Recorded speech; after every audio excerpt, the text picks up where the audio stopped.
నమస్తే. ప్రస్తుతం మనతో పాటు సీనియర్ జర్నలిస్ట్ దాము బాలాజీ ఉన్నారు. ఆయనతో మాట్లాడదాం. నమస్తే సార్. నమస్తే సార్, ఇరాన్ ప్రెసిడెంట్ చనిపోవడానికి గల కారణం, ఆయన హెలికాప్టర్ కూలిపోవడానికి గల కారణం ఏదో ఉంది అంటే లేజర్ ఉంది అని చెప్పేసి అంటున్నారు. సో అసలు ఎవరు ఈ పని చేసి ఉండొచ్చు సార్? మొన్న మనం చెప్పుకున్నాం. యాక్చువల్గా ఇరానియన్ ప్రెసిడెంట్ ఇబ్రహీం రైసీ ఆయన హెలికాప్టర్లో చనిపోయారు. ఆయనతో పాటు 9 మంది కూడా చనిపోయారు. యాక్చువల్గా అక్కడ అజర్బైజాన్ అనే పక్క దేశం ఉంటుంది.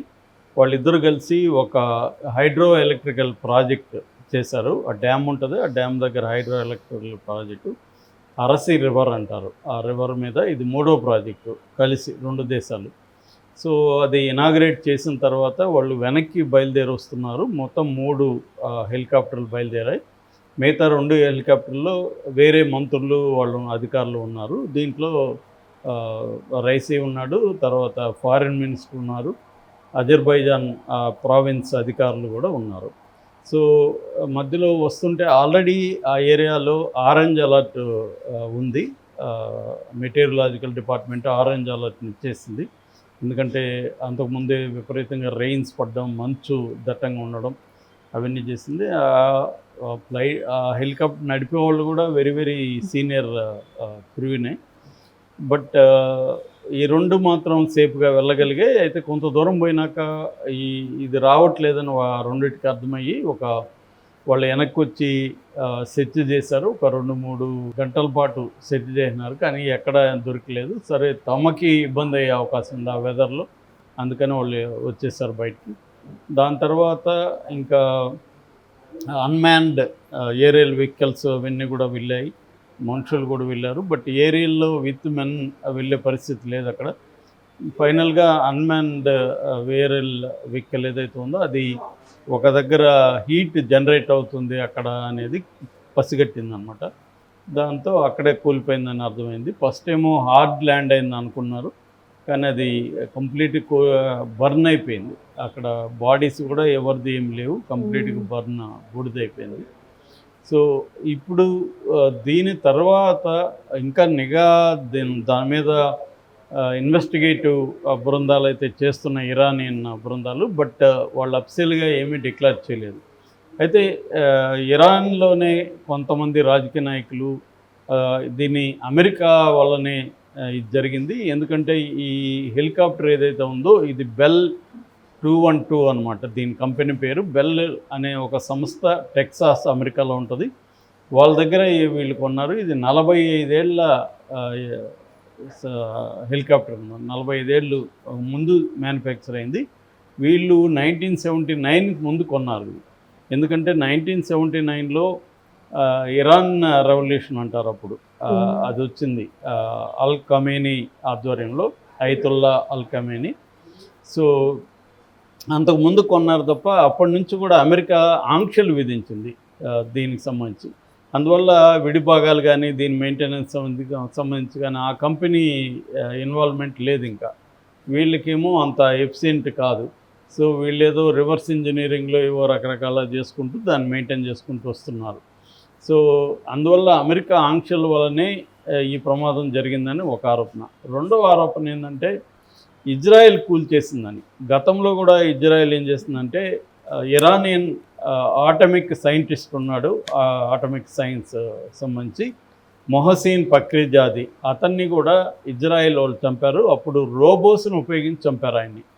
అంటే మామూలుగా ఇజ్రాయెల్లో ఉండే ఇంటెలిజెన్స్ ఏజెన్సీస్ వాళ్ళు ఏం చేస్తున్నారంటే వివిధ దేశాల్లో మనుషుల్ని ఎలా చంపాలనేది చాలా హైటెక్గా చంపుతున్నారు. సో ఈ మధ్య వాళ్ళు లేజర్ వెపన్స్ ఉపయోగిస్తున్నారు. ఆ లేజర్ బీమ్స్ అంటారు వాటిని, laser beams, space laser beams. అంటే స్పేస్లో ప్రయాణించే వెహికల్స్ మీద, హెలికాప్టర్లు కావచ్చు, ఫ్లైట్లు కావచ్చు, వీటిని దూరం నుంచి లేజర్ బీమ్ ద్వారా టార్గెట్ చేయడం అనేది వివిధ దేశాల్లో చేస్తున్నారు. ఇప్పుడు ఇజ్రాయిల్లో కూడా ఆ టెక్నాలజీ బాగా ఉందని చెప్తున్నారు. వాళ్ళే ఈ లేజర్ బీమ్ వెపన్స్ ద్వారా దీన్ని కూల్చేసి ఉంటారు అనేది చాలామంది ఆరోపిస్తున్నారు. దీన్ని ఆల్రెడీ ఇజ్రాయెల్ కూడా ఖండించింది. ఇజ్రాయెల్ అఫీషియల్గా స్టేట్మెంట్ ఇకపోయినా ఇజ్రాయెల్ అధికారులు చాలామంది ఖండించారు, మాకు సంబంధం లేదు ఇదని. కానీ వాళ్ళే చేస్తుండే అవకాశం ఎక్కువ ఉంది. ఎందుకంటే ఈ మధ్యనే ఎస్కలేట్ అయింది వీళ్ళిద్దరి మధ్య వార్. సో ఈ క్రమంలో వాళ్ళు ఎప్పటి నుంచో కూడా ఇట్లాంటి టార్గెట్ చేసి కొట్టడం అనేది వాళ్ళకి బాగా వచ్చు.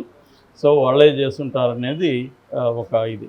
మూడవ థియరీ ఏంటంటే అసలు ఇరాన్లోనే ఈ అల్ ఖమేనీ ఎవరైతే ఉన్నారో, అల్ ఖమేనీ అనే ఆయన సుప్రీం లీడర్ అంటారు, ఈయనేమో రైసీ ఏమో ప్రెసిడెంట్ అనమాట.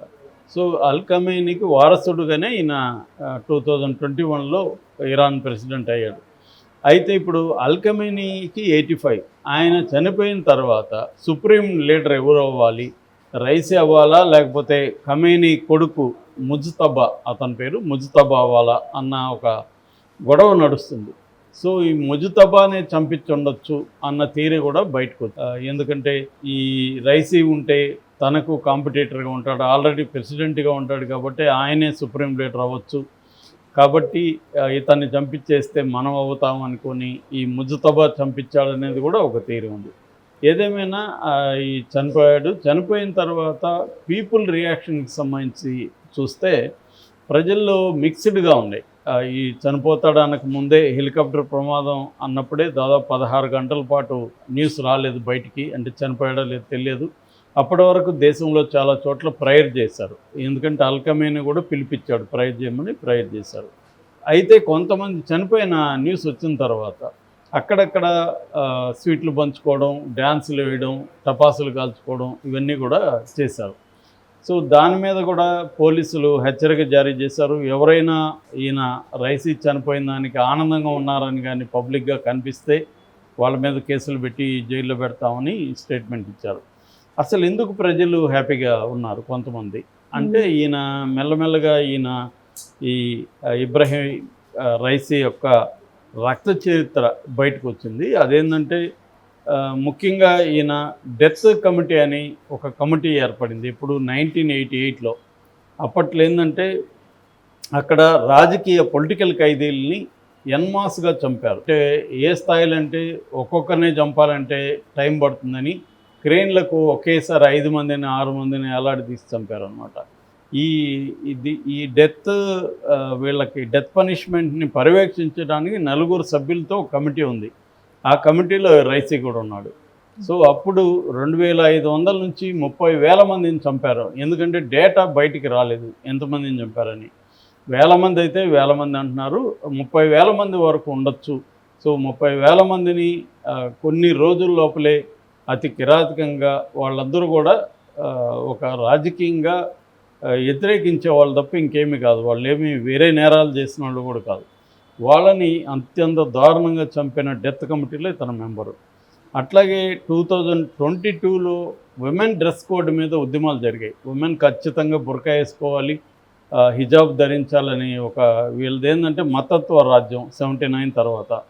సో అది విధించినప్పుడు చాలామంది వేలాది మంది స్త్రీలు వీధుల్లోకి వచ్చి నిరసనగా హిజాబుని దగ్ధం చేయడం ఇవన్నీ చేశారు. అప్పట్లో వందలాది మందిని ఈ రైసీ చంపించాడని చెబుతున్నారు అనమాట. ఇంకో వేలాది మందిని జైళ్ళల్లో పెట్టారు, చిత్రహింసలు పెట్టారు.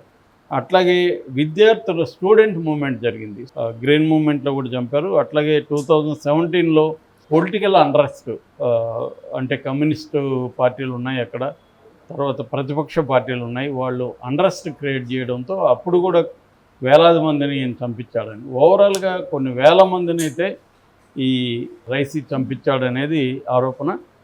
సో అందువల్ల ఈయన చనిపోతే పండగ చేసుకుంటున్నారు చాలామంది. ఏదేమైనా ఇది ఒక ఇంపార్టెంట్ సంఘటన. ఇప్పుడు అక్కడ ముఖ్యంగా వెస్ట్ ఏషియా రీజన్లో మరి ఇప్పుడు కానీ ఇరాన్ అఫ్సిల్గా ఇజ్రాయిలే చంపారు అనగానే వాళ్ళు డిక్లేర్ చేస్తే మాత్రం కండిషన్ సీరియస్ అవుతుంది. ఎందుకంటే వీళ్ళు రిటాలియేషన్ ఖచ్చితంగా చేస్తారు.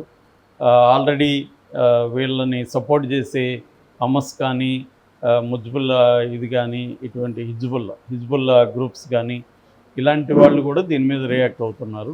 సో ఏం జరుగుతుందనేది చూడాలి. Okay sir, thank you.